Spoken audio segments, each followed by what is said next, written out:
Hi everyone, welcome to अपना college. और आज हम बात करने वाले हैं ब्लॉकचेन के बारे में।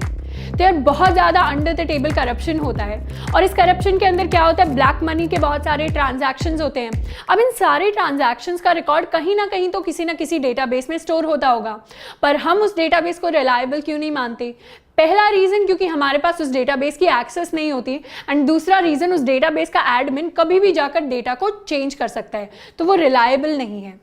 इसीलिए अगर हम ऐसा सिस्टम ले आएं जो डिसेंट्रलाइज हो, मतलब एक इंसान के पास उसकी अथॉरिटी नहीं हो, सबके साथ वो शेयर्ड हो, और दूसरा उसको चेंज करना या मॉडिफाई करना नियर टू इम्पॉसिबल हो जाए, तो ऐसे सिस्टम को यार हम बहुत ज़्यादा ट्रस्ट कर पाएंगे। तो ऐसा ही सिस्टम या ऐसा ही डेटाबेस ब्लॉकचेन होता है।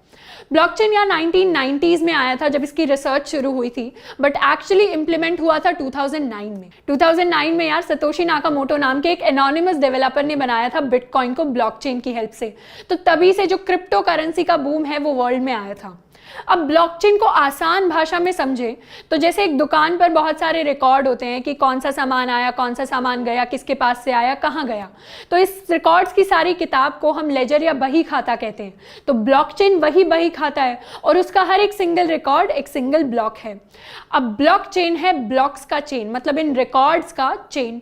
अब एक सिंगल ब्लॉक की बात करें तो इस ब्लॉक के अंदर कुछ कुछ इंफॉर्मेशन या डेटा स्टोर्ड होता है। पहली चीज जो स्टोर होती है ब्लॉक के अंदर वो होती है रेलेवेंट इन्फॉर्मेशन। जैसे बिटकॉइन के लिए स्टोर होगी ट्रांजैक्शन की इन्फॉर्मेशन कि बिटकॉइन किसके पास से आया और किसके पास जा रहा है। तो ऐसे ही अलग अलग यूज केसेस के हिसाब से अलग अलग डेटा स्टोर होता है। दूसरी चीज जो स्टोर होती है ब्लॉक के अंदर वो होता है हैश। अब हैश को हम एक यूनिक फिंगरप्रिंट की तरह समझ सकते हैं। तो जैसे हम आधार कार्ड के लिए अपने बायोमेट्रिक्स देते हैं एंड उसके बाद हमें एक आधार नंबर मिलता है, वैसे ही ब्लॉकचेन के अंदर जो भी डेटा ब्लॉक के अंदर स्टोर करा रहे हैं उसके हिसाब से एक यूनिक कोड यानी हैश जनरेट होता है। अब तीसरी इंफॉर्मेशन जो ब्लॉक में स्टोर होती है वो होता है प्रीवियस ब्लॉक का हैश। मतलब पुराने वाले जो ब्लॉक का हैश था वो अब अगले वाले ब्लॉक में भी सेव हो गया है, अब अगले वाले का उससे अगले वाले में भी सेव हो जाएगा। तो इस तरीके से ब्लॉक्स की एक चेन बन रही होती है और इस चेन के अंदर सबसे पहला ब्लॉक जो भी किसी भी प्रीवियस ब्लॉक का हैश स्टोर नहीं कर रहा उसे हम कहते हैं जेनेसिस ब्लॉक, जो सबसे पहले बनता है। तो हम एक तरह से ब्लॉक्स की हिस्ट्री ट्रैक कर पाते हैं। इसीलिए इंफॉर्मेशन को ट्रैक करना आसान हो रहा है, सारी इंफॉर्मेशन को यूनिक रखना आसान हो रहा है, उसके साथ छेड़खानी करना मुश्किल हो रहा है। इसीलिए ब्लॉकचेन इतना सिक्योर है। अब सिक्योरिटी की बहुत सारी लेयर्स इंप्लीमेंट की जाती हैं ब्लॉकचेन में। तो यार अगर ब्लॉकचेन के अंदर हम निकले किसी भी ब्लॉक का डेटा चेंज करने के लिए तो क्या होगा? पहली बात तो जैसे ही हम उसका डेटा चेंज करेंगे वैसे ही उसका हैश चेंज हो जाएगा। हैश चेंज होने का मतलब है कि उसके अगले वाले ब्लॉक में भी इररेलेवेंट इनवैलिड इंफॉर्मेशन आ गई, मतलब गलत हैश आ गया, और उससे अगले वाले में भी गलत हैश आ गया। तो इस तरीके से जहां पर भी चेन के अंदर चेंज होगा उसके आगे वाला सारा डेटा इनवैलिड हो जाएगा, गलत हो जाएगा। अब इस पर हम कह सकते हैं कि हम तो जाके जी सबका हैश चेंज कर देंगे। तो अगर आप सबका हैश चेंज करने निकलोगे तो उसके अंदर टाइम इतना ज़्यादा लग रहा होगा कि हम सोच नहीं सकते। बिटकॉइन में एक ब्लॉक का हैश चेंज करने में 10 मिनट लग जाते हैं। तो अगर 1 करोड़ ब्लॉक्स हैं तो 200 साल लग रहे होंगे हमें सारे ब्लॉक्स का हैश चेंज करने में। तो यार ये टाइम वाली चीज इंप्लीमेंट होती है प्रूफ ऑफ वर्क नाम के एक कॉन्सेप्ट से। अब प्रूफ ऑफ वर्क का मतलब है कि आपको प्रूव करना पड़ेगा कि आपने कम से कम इतना यानी 10 मिनट का टाइम लगाया है उस ब्लॉकचेन में वो चेंज लाने में।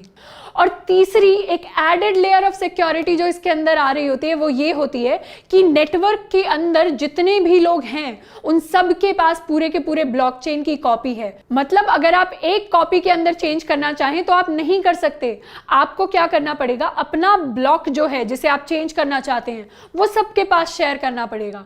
अब सबसे एक वोट आएगा कि क्या ये ब्लॉक में जो आप चेंज कर रहे हैं वो सही है या नहीं है। अगर चेंज सही नहीं हुआ, मतलब मेजॉरिटी ऑफ द लोगों ने वोट किया कि आप टैम्पर कर रहे हैं हमारे डेटा के साथ, तो क्या होगा, तो आपका जो चेंज है वो रिजेक्ट हो जाएगा और चेंज नहीं कर पाओगे। तो इस तरीके की वोटिंग सिस्टम को हम कंसेंसस रूल कहते हैं ब्लॉकचेन के अंदर। तो अगर आपको कोई भी नया डेटा ऐड करना है, नया ब्लॉक ऐड करना है, तो भी पहले आप 10 मिनट लगाकर उसको क्रिएट करोगे, उसके बाद सारे नेटवर्क में आप उसको शेयर करोगे, एंड जब मेजॉरिटी लोग बोलेंगे कि ये नया चेंज सही है तभी वो ब्लॉकचेन के अंदर ऐड कर रहा होगा। तो इस तरीके से यार अगर आपको ब्लॉकचेन को हार्म करना है तो पहले तो आपको बहुत सारा टाइम लगाना पड़ेगा हैश चेंज करने में, और दूसरा आपको more than 50% of the network को ओन करना पड़ेगा मेजॉरिटी वोट के लिए। तो यार ब्लॉकचेन बहुत सारी डोमेन्स में आजकल यूज हो रहा है। सबसे बूमिंग जो डोमेन है वो है क्रिप्टो करेंसी की डोमेन। क्रिप्टो करेंसी में अगर बिटकॉइन का एग्जांपल ले तो बिटकॉइन की वैल्यू आजकल इतनी बढ़ गई है। अब बिटकॉइन ने क्या किया है, बीच के जो बैंक्स, जो मिडिलमैन होते थे, उनको एलिमिनेट कर दिया है। पहले अगर इंडिया से यूएसए मुझे पैसा भेजना होता था तो हम यहाँ से रुपये भेजते थे, बैंक के पास वो जाता था, बैंक उसको डॉलर में कन्वर्ट करके यूएस भेज देता था और अपनी कुछ बीच में फी चार्ज कर लेता था। अब मुझे डायरेक्टली क्रिप्टो करेंसी भेजनी है तो मैं डायरेक्टली बिटकॉइन को भेज सकती हूँ एंड उसके अंदर जो फी होगी वो बहुत ज़्यादा कम है as compare to banks. And जैसे gold asset to asset transfer होता है, वैसे ही बिटकॉइन भी बिटकॉइन टू बिटकॉइन ट्रांसफर हो जाएगा, कोई कन्वर्जन नहीं हो रहा होगा करेंसी का। उसके अलावा जो यूज केसेस आते हैं यार, वो होते हैं रियल एस्टेट की डोमेन में, जहां पर नोटरी का काम आजकल ब्लॉकचेन की हेल्प से हो रहा है। तो जो भी रियल एस्टेट के बाइंग सेलिंग के रिकॉर्ड्स हैं वो सारे ब्लॉकचेन में स्टोर हो जाते हैं और इससे हम हिस्ट्री भी ट्रैक कर सकते हैं उस पर्टिकुलर रियल एस्टेट प्रॉपर्टी की। तीसरा जो यूज केस है यार, वो हॉस्पिटल मैनेजमेंट सिस्टम्स में है, जहां पेशेंट के रिकॉर्ड जो है वो स्टोर होते हैं ब्लॉकचेन के अंदर। तो डॉक्टर्स जो है रेलेवेंट इन्फॉर्मेशन को एक्सेस कर पाते हैं एंड पेशेंट्स का डेटा भी सिक्योर रहता है। तो यार हम ब्लॉकचेन्स का यूज कर सकते हैं प्रोजेक्ट्स के लिए, स्टार्टअप्स के लिए, बिजनेसेस के लिए। तो या तो हम शुरुआत से स्क्रैच से अपने लिए ब्लॉकचेन इंप्लीमेंट कर सकते हैं किसी लैंग्वेज को यूज करके, या फिर ऐसी ब्लॉकचेन्स एग्जिस्ट करती हैं जिनका हम यूज कर सकते हैं कोड की हेल्प से। तो इन ब्लॉकचेन्स के अंदर स्मार्ट कॉन्ट्रैक्ट नाम की चीज होती है। स्मार्ट कॉन्ट्रैक्ट्स को हम रियल कॉन्ट्रैक्ट्स की तरह समझ सकते हैं, बस वो पूरा का पूरा कन्वर्ट होकर डिजिटल फॉर्म में आ गया है।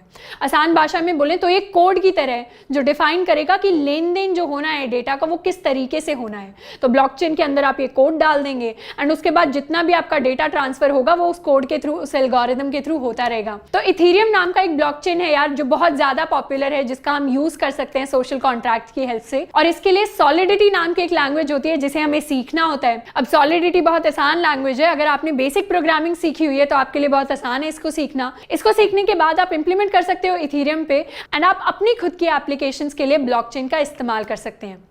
तो ये हमने सारी इंफॉर्मेशन डिस्कस कर ली है ब्लॉकचेन के बारे में।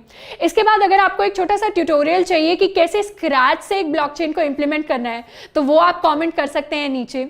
आज के लिए इतना ही है ना। आई होप कि ये वीडियो आपके लिए हेल्पफुल रहा होगा। मिलते हैं नेक्स्ट वीडियो में। Till then keep learning and keep exploring.